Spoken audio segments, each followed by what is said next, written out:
ಉಡುಪಿಯಿಂದ 13 ಕಿಲೋಮೀಟರ್ ದೂರದಲ್ಲಿರುವ ಶಂಕರಪುರದ ಶ್ರೀ ಸಾಯಿ ಮುಖ್ಯಪ್ರಾಣ ದೇವಸ್ಥಾನದ ಪ್ರಮುಖ ಆಕರ್ಷಣೆಯಾದ 19 ಅಡಿ ಎತ್ತರದ ಆಂಜನೇಯ ವಿಗ್ರಹಕ್ಕೆ ಪ್ರತಿಯೊಬ್ಬರೂ ಮುಟ್ಟಿ ಪುಷ್ಪಾರ್ಚನೆ ಮಾಡುವಂತಹ ಅಪರೂಪದ ಅವಕಾಶವಿದೆ. ರಘುನಂದನ ರಘುನಂದನ ರಘುವರ ಸೇವನ ರಘುಪತಿ ಚಾಯನ ಶತಯೋಜನ ಶತಶತಯೋಜನ ಶರಧಿ ನಿಯೋಜನ. ಹನುಮಂತನ 19 ಅಡಿ ಎತ್ತರದ ಏಕಶಿಲೆಯ ಕೃಷ್ಣಶಿಲೆಯ ಮೂರ್ತಿಯನ್ನ ಈಗಾಗಲೇ ಪ್ರತಿಷ್ಠಾಪನೆ ಆಗಿದೆ.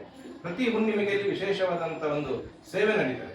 ಇವತ್ತು ಭಕ್ತರಿಗೊಂದು ಮುಟ್ಟಿ ಪೂಜೆ ಮಾಡಬೇಕು ಅಥವಾ ಅವನನ್ನು ಮುಟ್ಟಿದ ತಕ್ಷಣ ನಮ್ಮ ಕಷ್ಟಗಳು ಪರಿಹಾರ ಆಗುತ್ತೆ ಎಂಬ ಒಂದು ವಿಚಾರವನ್ನ ಇಟ್ಟುಕೊಂಡು ಭಕ್ತರು ಎಷ್ಟೋ ಇಲ್ಲಿ ಬರ್ತಾರೆ. ಅದಕ್ಕಾಗಿ ನಾವು ಇಲ್ಲಿ ಏನ್ ಮಾಡಿದ್ದೇವೆ ಅಂತ ಹೇಳಿದ್ರೆ, ಪ್ರತಿ ಹುಣ್ಣಿಮೆಗೆ ಬೆಳಗಿನಿಂದ ಸಂಜೆಯವರೆಗೆ ಇಲ್ಲಿ 5 ವಿಧದ ಪುಷ್ಪಾಂಜಲಿ ಸೇವೆಯನ್ನ ಇಟ್ಟಿದ್ದೀವಿ. ಇವತ್ತು ಪ್ರತಿ ಹುಣ್ಣಿಮೆಗೆ ದೂರದಿಂದ ಭಕ್ತರು ಬರ್ತಾರೆ, ಕೆಳಗೆ ಸಂಕಲ್ಪವನ್ನ ಮಾಡ್ತಾರೆ, ತಮ್ಮ ಕಷ್ಟಗಳನ್ನ ಹೇಳಿಕೊಳ್ತಾರೆ, ನೋವುಗಳನ್ನ ಹೇಳಿಕೊಳ್ತಾರೆ, ತಮ್ಮ ಕೋರಿಕೆಗಳನ್ನ ದೇವರಲ್ಲಿ ಹರಕೆ ರೂಪದಲ್ಲಿ ಹೇಳಿಕೊಳ್ತಾರೆ. ತನ್ಮೂಲಕ ಎತ್ತರಕ್ಕೆ ಹೋಗಿ ಮೇಲಿಂದ ಆ ಸಂಕಲ್ಪ ಮಾಡಿ 3 ಸತಿ ಪುಷ್ಪವನ್ನು ಅರ್ಚನೆ ಮಾಡ್ತಾರೆ. ಇವತ್ತು ಪ್ರಥಮ ಹಂತದಲ್ಲಿ ಪ್ರತಿಷ್ಠೆ ನಂತರ ಒಂದು ಹುಣ್ಣಿಮೆ ಆಯಿತು. ಆ ಹುಣ್ಣಿಮೆಯಲ್ಲಿ ಬಂದು ಸಂಕಲ್ಪ ಮಾಡಿದವರಿಗೆ ತಕ್ಷಣಕ್ಕೆ ಅವರ ಕಷ್ಟಗಳು ಪರಿಹಾರವಾದದ್ದು, ಆರೋಗ್ಯದಲ್ಲಿ ಬದಲಾವಣೆಗಳು ಬಂದದ್ದು, ಮೇಲೆ ನಮ್ಗೆ ಹತ್ತಲಿಕ್ಕೆ ಆಗುದಿಲ್ಲ ಅಂತೇಳಿ ಗಂಟು ನೋವು ಅಂತ ಬಂದವರಿಗೂ ಇಲ್ಲಿ ಬಂದ ತಕ್ಷಣ ಅವರು ಆರಾಮವಾಗಿ ಮೇಲೆ ಹತ್ಕೊಂಡು ಹೋಗುವಂತದ್ದು ಕೂಡ ಇಲ್ಲಿ ನಡೆದಿದೆ. ಈಗ ಮತ್ತೆ 29 ತಾರೀಕಿಗೆ ಹುಣ್ಣಿಮೆ ಇದೆ.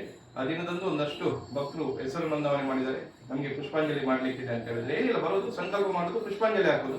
ಖಂಡಿತವಾಗಿಯೂ ಈಗಿನ ಒಂದು ಕಲಿಯುಗದಲ್ಲಿ ಪ್ರತಿಯೊಂದು ಕಣ್ಣಿಗೆ ಕಾಣುವಂತ ಶಕ್ತಿಯಲ್ಲಿ ಆಂಜನೇಯ ಮುಖ್ಯ ಪ್ರಾಣ ಕೂಡ ಮುಖ್ಯವಾಗಿದ್ದಾನೆ. ಹಾಗಾಗಿ ಈ ಕ್ಷೇತ್ರದ ನಿರಂತರವಾಗಿ ಸೇವೆಗಳು ನಡೀತಾ ಇದೆ. ಹಾಗೆಯೇ ಅನೇಕ ಸಮಾಜಮುಖಿ ಕಾರ್ಯಗಳು ಈಗಾಗಲೇ ತಮಗೆ ತಿಳಿದಂತೆ ಪ್ರತಿಯೊಂದು ಕೂಡ ಸಮಾಜದ ಒಳಿತಿಗಾಗಿ, ಎಲ್ಲರ ರಕ್ಷಣೆಗಾಗಿ ಇಲ್ಲಿ ಪೂಜೆ ಪುರಸ್ಕಾರಗಳು ನಿರಂತರವಾಗಿ ನಡೀತದೆ.